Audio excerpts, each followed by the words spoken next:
อ๋อพี่น้องเอ้ยยังสืบต่ออีกเด้อนี่บ้านนี้เพิ่นสั่งเอาเต็นเอบ้านนี้พี่น้องเอ้ยจัดเต็นเอเลยมือนี่พี่น้องเอ้ยเอาพอดีเข้าทางเขากับสีสุกเอานี่ได้ไปละ300มาครับแรงอีกจะสิได้จาก100แต่พุทธให้แล้วแต่ที่ให้บางเพื่อกันลุ่มนึกกันเอาได้ปองนึงเราสีสุกจะได้ใส่แว่นตาพี่น้องแดดฮ้อนขนาดนี้ตอนนี้มันกลางเต็นเอพี่น้องนี่เด้เต็นเอจากด่างพวกนี้มีสกัดคนก็มาเบิ่งนำเลยเต็นเอจากอันนี่เขาไงให้ใส่จากอันสองเต็นกรรมการอยู่หัน2เอา2จะได้นี่4เลยนี่กรรมการ2อันนี้กองพวกกันคนเนี่ย4เต็นนี่ผู้บริหารงานบุญพี่น้องเลยต่อไปแล้วเป็นกรรมการแหนมเครื่องปลายเด้อเจ้าก็เบิ้งน้ำแท็กบ่ไหนเอาใส่กระบอกมา41ตังให้ผู้จัดการงานเจ้าไปหมายไว้ไหมแล้วให้จูเฮาเอ็ดแล้วก็ไปปักใส่รถได้นี่แล้วก็มือแล้วหับเงินละป้อมเลยได้เอาพี่น้องเลยอันนี้ก็เป็นผู้จัดการงานบุญทรงเงาบ้านเกินผู้แบบจัดพื้นที่ป่าอึ้งบ่ได้ตัวเพิ่นบ่ผู้จัดการงานผู้จัดการงานแบบแต้มพื้นถังเด้บ่แม่นสะเบาะแม่นตัวเจ้าตัวนี่นะแหนบ่แม่นเจ้าสิแม่นไผนี่ก็ผู้ซีนะออกแบบงานบุญนี่พี่น้องเอ้ยมื้อเช้านี้เพิ่นก็ให้เฮากับสีสุกไปผู้ละ300ละพี่น้องเอ้ยมื้อแรงจะสิได้เท่าไหร่สีสุกกระทึกได้ครับงานพี่น้องเจ้าใหม่เจ้าเสียบไว้เด้อเสียบไว้ให้เขาเอาเต็นเริ่มไปเด้อกลับคืนมาโอเคกลับคืนก็ได้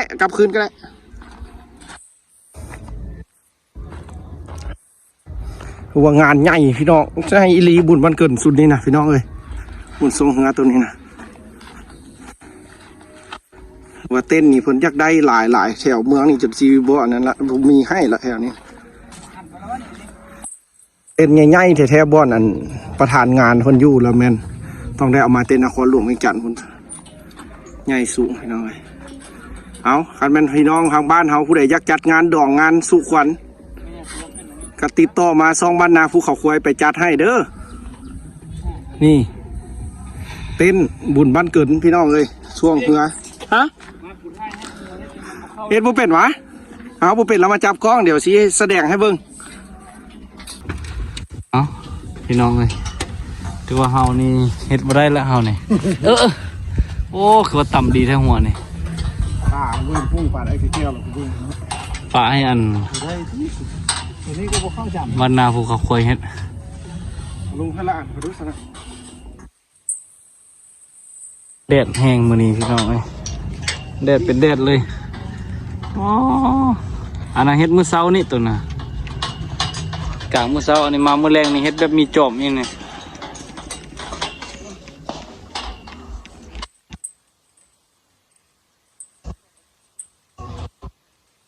จำแล้วผู้นั้นน่ะเฮ็ดน่ะ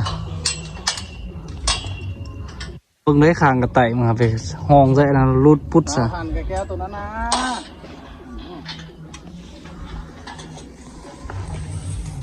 บ่ได้ค่าจ้างแล้วพี่น้องเอ้ยเป็นบ่ฮู้เฮ็ดไปกับงานที่ตื่นเต้นมีงบก็ไปเอาห้องน้ำนี่ก็ได้ถือว่าบ่ไปบ่มายังพี่น้องเอ้ยเอาอยู่ตะดังเดียวนี่เต็นก็ได้บ่ได้ยังแล้วมื้อนี้นะว่องไวเด้ติผู้เดียวกำลังแสดงยากเลยพี่น้องเด้อเต็นอันนี้นะนี่บ่ฮู้ว่าผู้ใดเคยเฮ็ดบ่นี่นะผู้ใดเคยเฮ็ดแล้วคอมเมนต์เลยว่ายากบ่คือตัวนั้นนี่ง่ายตัวนั้นน่ะมื้อเช้านี่ได้หลายนะ10อันพุ่นแต่มื้อแรงมานี่ได้จากอันนี่นะนี่3-4อันนี่หมดแรงแล้วนี่นะนี่ยังบ่ได้ใส่ขาใส่อันผ้าเทื่อนี่นะงานทุกวันงานดองออกกำงานเลี้ยงต่างๆกับเบิดงานงามถือว่าไม่เอาหัวทีมงานหัวตายก็เอาไปก็ได้หัวตายแล้วดีใจเอางานนี้ไปใส่ก็ได้ทุกสิ่งทุกอย่างที่ว่ามีงานเพิ่นว่าทีมงานบ้านนาภูเขาควายถือว่าฮับหมดพี่น้องเอ้ย เป็นงานอย่างต่างๆก็ย่าถือว่ามีฮับฮับไซได้ถือว่ากลางมีโต๊ะมีเต็นท์ เอาน้ำมันนี่เด้อไฟหัวดึงเด้อ อันนี้ก็ถือว่า โคตรงาน อันนี้ถือว่าป่าอึ้งอันนี้บน งานเอากันงานห้างกันก็ไปจัดงานแล้วเจ้าหน้าว่าห้างก็ได้จัดงาน ถือว่า ทำงานจากห้างหาเงินตึ้มปิ้งยนต์พี่น้องเอ้ย อันนี้ถือว่าหัวหน้าใหญ่อันนี้มาคุมงานเบิ่งสถานที่พี่น้องเลย หัวกำแป้กำ ป่าอึ้ง ดังว่านี่แล้วก็ตกหลุมรักเขาก่อนตกหลุมรักเขายังบ่ตื่นเต้นเขาตกเงินโอ้นอนจะบ่หลับ อย่าไปพากันเฮ็ดจะเทื่อเนาะลาบเป็นอันนี้นะ ไปช่วงเงินเอาเงินก่อนนะเพราะว่าเขาบ่อันรอบแบบที่เขาเบาเนี่ยได้แน่ อยู่ไซอันคือว่าอันถือว่า เดี๋ยวสนับสนุนอีกแล้ว ป่าเพิ่นว่าเอาอันM100มาให้อันพนักงานเฮามาคือว่าบ่เห็นมาโอ้ขอบใจเด้อหัวหน้าเด้อ สำเร็จโอ้ เพิ่นยิ้มไปเปื่อยบ้านนาเว้ย ใหญ่ ถือว่าป่าอึ้งสนับสนุนพี่น้องเอ้ย 150 ปอตัว 300หนึ่งวันนี้ ขอบใจเด้อหัวหน้าเด้อร่ำรวยเลยเป็นอุปถัมภ์ ก็บ่ได้10 ล้านนอนอยู่นี่เนาะ เบิ่งกองฝาเด้อรุ่นโซกรุ่นหยังน้ำเพิ่นเด้อว่ามันกินละสิทิ่มเลย เดี๋ยวจะทิ่มเด้อใส่ของอย่างไว้เด้อนี่เด้อ คอยรุ่นคอยเบิ่งเด้อง านบ้านนาผู้ป่วยฮับไหน จังได๋ว่าออกมาถึกรางวัลใหญ่อีก พี่น้องเอ้ยมาสิ้นบุญวันเกิดน้ำกันพี่น้องเอ้ยมีตำราได้บุญวันเกิดเนี่ยพี่น้องเอ้ย พวกพี่น้องทางฝั่งไทยให้แน่25 26เด้อ ที่ 25 26เดือน 25 26 เออ 25 26 เดือนยังละบ่ 10 เดือนตุลาคม ตุลา 2025ที่จะมาถึงนี่2-3 มื้อข้างหน้านี่แหละ พี่น้องเอ้ยตอนนี้ก็ใกล้สิแล้วละโอ้จักฮ้อนจักเมื่อยพี่น้องเอ้ยนี่เบิ่งสีสุกเฮ็ดพี่น้องมื้อนี้นะสมเหือสมแหงเพิ่นละเพิ่นเอ็ดนี่พี่น้องเอ้ยมืดมือเลยมื้อนี้นะบ้านเฮาค่ำละมืดพร้อมพี่น้องเอ้ยมาเที่ยวชมเด้องานบุญสวงเหือพี่น้องเอิ้นเชิญชวนพี่น้องทางเมืองไทยเที่ยวชมงานประเพณีบุญสวงเหือพี่น้องเอ้ยวันที่25 26สวงเหือประเพณีเหือกีบ55 4 พายทัวร์แข่งเวียงจันทน์พี่น้องเอ้ยกลางเต้นหับจอบ มานี่แหละเบิดน่ะ กลางเต้นหับจอบช่วงนี้คือว่าพายกระเป๋าขนาดเนาะช่วงนี้เนาะ อันนี้แมนผู้แบบออกแบบงานพี่น้องเพิ่นก็มาครอบคลุมให้พวกเขาสิเอาเต้นไปวางไว้ใส่หรืออยู่ใส่กับแมนเพิ่นนี่แหละพี่น้องเอ็ดให้ เด้อได้ป่องสเปรย์ ป่องสเปรย์หมายที่ หมายที่บ่อนจัดงานบุญอันนี้กับแม่นแม่น้ำงึมพี่น้องเอ้ยดินี่กับแม่นเทิงผ่านไซเฮือพี่น้องเอ้ยนี่บรรยากาศดินแดนลาวพี่น้องเอ้ยพอได้ตูดได้ถูน้ำเพิ่นพี่น้องเอ้ยพอได้เงินตั้งหลักไม่กับสีสุขพี่น้องมื้อนี้ก็มารับงานช่วยเพิ่นนี่พี่น้องเอ้ยแล้วเพิ่นก็ให้ค่าตอบแทนเล็กๆน้อยๆเขาก็ได้ใบหน้านึงพี่น้องเอ้ยใครก่อนอยู่ละ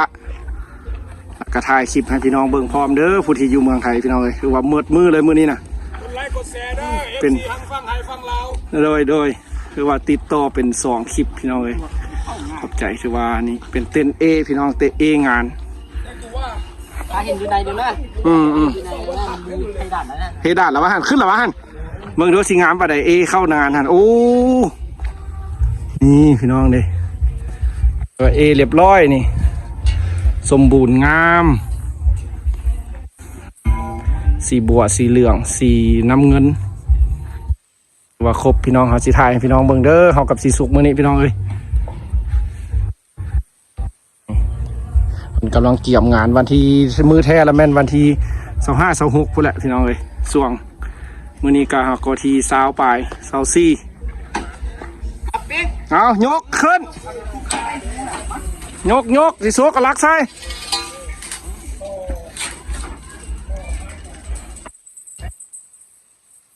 โอ้งามหลายทีมงานนี้เฮ็ดนี่พอใส่ได้คักๆแบบนี้นะ โอ้วิวก็งามๆยามแรงเฮ้ยเดี๋ยวเอาตัวนั้นมาหันเอาเอิญเชิญชวนพี่น้องทางเมืองไทยมาเที่ยวชมเลยด้วยบุญนี่นะเพิ่นสิมาบ่ขอเชิญเด้อให้พี่น้องฟังไทยหรือว่าอยู่ใกล้เคียงหัวเสียงเวียงจันทร์พี่น้องทางฟังไทยFCฟังไทยก็ให้มาเด้อหนองคายเนาะงานสุดท้ายได้ทางฟังหนองคายทางฟังมุกดาหารทางฟังนครพนมปิดหน้าน้ำปิดหน้าน้ำช่วงเหือในประเทศนี้เวียงจันทร์เขตแข่งเวียงจันทร์ว่าซิซะโดยเพราะว่าแข่งนี้เป็นแข่งต่างๆของประเทศเราแม่นประเทศเราทั้งเหนือทั้งใต้ของประเทศเรามาโฮมอยู่จุดเดียวนี่แหละโดยรอบนี้นึงมือแรงเด้อมือแรงสิจ่องอันนี้มือแรงว่าที่มีผู้สาวมาเสียเบี้ยโอ้โหหักแล้วตัวนี้แหละเอาให้เลยกูไปก็ได้บ้านพักกูไปก็ได้ก็ไม่เสียเงินเพิ่มหรอกเอาพี่น้องเด้อที่อยู่ทางเมืองนี่ห้องน้ำเขานี่บอกห้องน้ำซ้ำศิลาเอาพี่น้องเด้อทางเมืองไทยพี่น้องเลยพี่น้องเด้อว่ายอดเด้อ FC เด้อพี่น้องอยู่ทางเมืองไทยหรือว่าแถวหนองคายซะพี่น้องแถวหนองคายเพิ่นอยู่ไกลอยู่หม้อนี่พี่น้องมาเที่ยวชมเด้อนี่บ่ได้ไกลจากนครหลวงแข่งติดแข่งพี่น้อง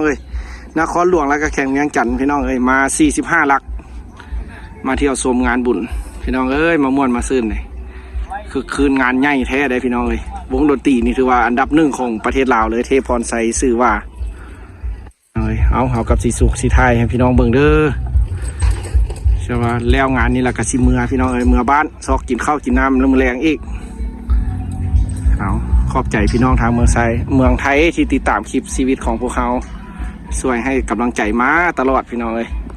บายบายเด้อไปเจอกันอีกคลิปต่อไปว่าเขาสิได้เอ็ดอย่างอีกมืออื่นสิเป็นแนวใด